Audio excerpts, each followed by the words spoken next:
Hey folks, it's John down in the workshop, and today we're working on a Daisy Model 1000 BB gun. This is probably an early 70s example. I picked this up a week or 10 days ago and been doing a restoration on it. We've done some metal work, refinished the stocks, and last night we were putting her back together, and instead of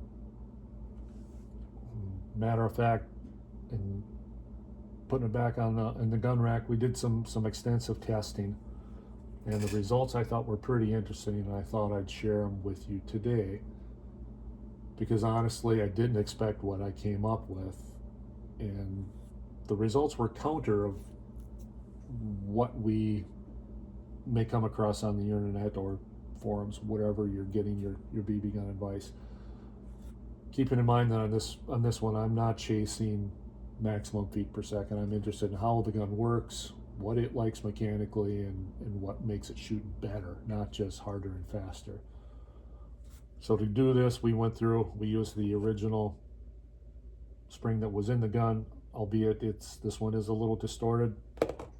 We used the Red Ryder. This is a stock 1938B or buck spring that you would get today, along with a spacer for a separate testing, and then we use an aftermarket spring.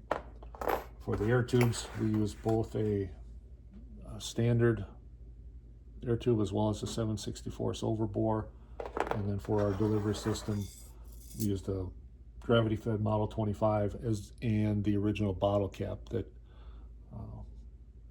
came with the gun. Now, I'll say now that the original bottle cap, we had an obstruction when we got it, and there was a slight bend in it. I've taken most of that out, so the results would probably be less with this than they would with another standard bottle cap, but it still gives us the difference enough to have our conversation.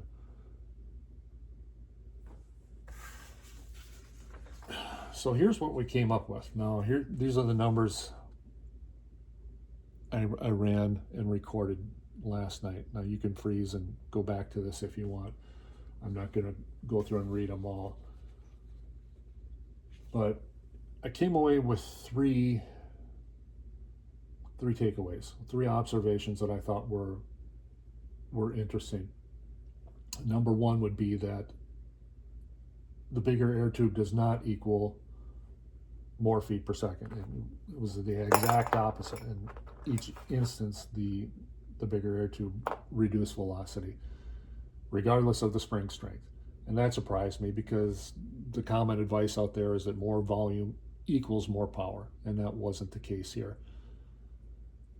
Number two, switching from the bottle cap to the Model 25 gave me roughly 100 feet per second in every test scenario. And that tells us that alignment, friction, and the airflow efficiency of the Model 25 tube matters more than the raw force. Observation number three, that each spring increase gave me less benefit than the one before it, and it came with trade-offs. And those trade-offs would be when it comes time to assemble. The stock spring and the Red Ryder spring alone went together relatively easy. I didn't even need the spring compressor to assemble it to the plunger, and required minimal effort to get it installed into the gun. Whereas when we started to go to the Red Ryder with a spacer, and then to the aftermarket spring, required considerable effort for assembly as well as for trigger let off. You could tell the force to pull the trigger was great, and it was causing probably a pull to the right. And that's something that the Chronograph won't tell you, that the original Red Ryder spring worked so much better than the others, and it had a better feel for the gun. When I added the spacer in the other spring, the gun wasn't happy. You could tell it. It just wasn't happy. It was too stressful on the mechanism inside of the gun. So based on what we came up with, the optimum performance for the gun on this particular gun is going to be the Red Rider spring and a standard air tube. We don't need any of the other updates or upgrades to it. Now the Model 25 shot tube is going to be optimum for shooting. We'll use the bottle cap when it's on the shelf, but if we're going to be doing any serious target shooting, we'll certainly move over to the Model 25 until we can find a replacement or a better shot tube. Bottom line, I think, is that Daisy didn't design these guns to be overpowered. They designed them to be balanced, and that's what we found with this one. So I think a lot of the BB gun tuning device we get out there might come from different platforms, whether it's a 1938B, and I'll tell you right now that